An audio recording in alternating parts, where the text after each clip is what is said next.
back, everyone. We are at the Pilot at Henrietta, Texas, and I'm heading up to Colorado. I stopped for some fuel, about $580 worth of diesel. So I was right at about 176 gallons. I really did let myself get a little low on fuel, but I didn't want to stop earlier in the Dallas area. That's always a mess. And I wanted to get out of rush hour because it was starting to pick up a little bit. You know, I haven't done the exact math, but there's an Anytime Fitness in Amarillo, and I'm not going to make it. I'm not going to have enough drive time. It's so close, but I can't knowingly go out there in that direction and use personal conveyance at the end. You can't knowingly do that. It's illegal to do that. So I'm not out here to break laws, just out here to make some money. And in this case, since I can't make it to my gym, this is a very good Pilot over here. This is actually a joy to stop at this one. So I fueled up and I'm gonna go park the truck and go take a quick shower. This is always the trickiest part when you're having to make a turn out here. Someone flies by. Oh, we got old Schneider trying to put it in that parking spot there. Those of you who are not aware, Schneider, these big orange trailers here that they drive, this company here, it's typically newer drivers, so you got to be a little patient with them on the roads and in the parking lots.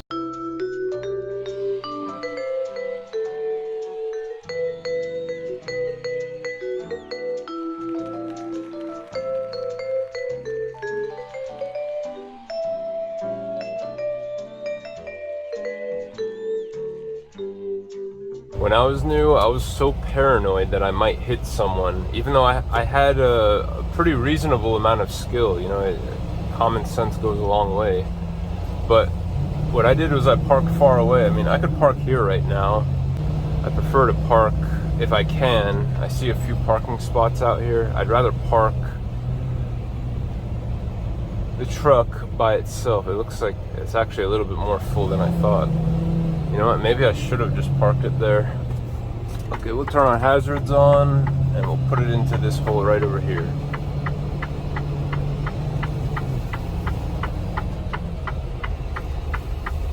There's a pedestrian walking there, I don't want to hit him. Alright, got myself set up properly. And now we're going to back it right up next to that day cab over there.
Welcome back, guys. We're going to be putting the truck into here.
Getting kind of close there. Still got space. Now, I got that car back there I have to watch out for. So here's what I'm gonna do. I'm gonna have to back up this way and then go that way and kind of blindside my truck in. Blindsiding is something that you really don't want to do unless you absolutely have to. But right now, I've pretty much got to. I don't want to demolish their bushes, you know? So, now blindsiding, that, it's not fun. I'll tell you that. Because when you can't see that side very clearly, you could be a very good driver, but if you can't see, I'm gonna turn my mirrors out and I still can't see. Okay, I can kind of see now, I can kind of see. So what I do is I'll stop, get out, take a peek, and then I'll keep on going. So you see why drivers hate blindsiding. That's what this maneuver here is called.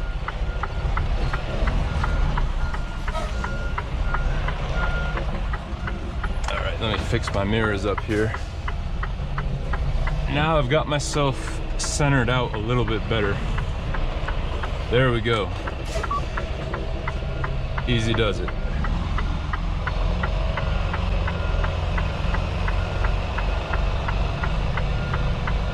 Easy does it. And my mirror is jacked up on that side. Okay, there we go.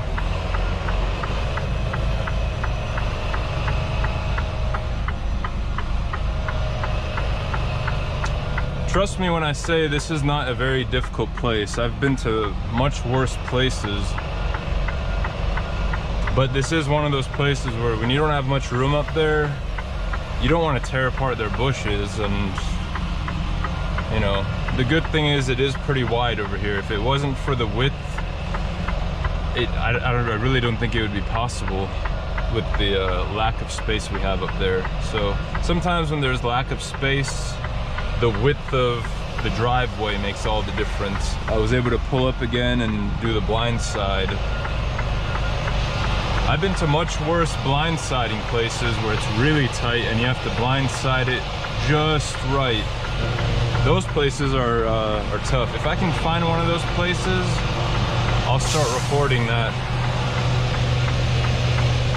It doesn't happen all too often though. Anyway guys, we got this job done here. I'm gonna go get backed up and I will talk to you guys on the next one. Take it easy guys, have a good week. It was with the confidence of my fellow citizens that I took an oath. 35 simple words that have been repeated by every American president throughout history. We hold these truths to be self-evident. All men and women created by the, you know the thing. And by the way, you know, I sit on the stand and it get hot. I got hairy legs that turn blonde in the sun. And the kids used to come up and reach in the pool and rub my leg down so it was straight, and then watch the hair come back up again. They look at it. So I learned about roaches. I learned about kids jumping on my lap. And I've loved kids jumping on my lap.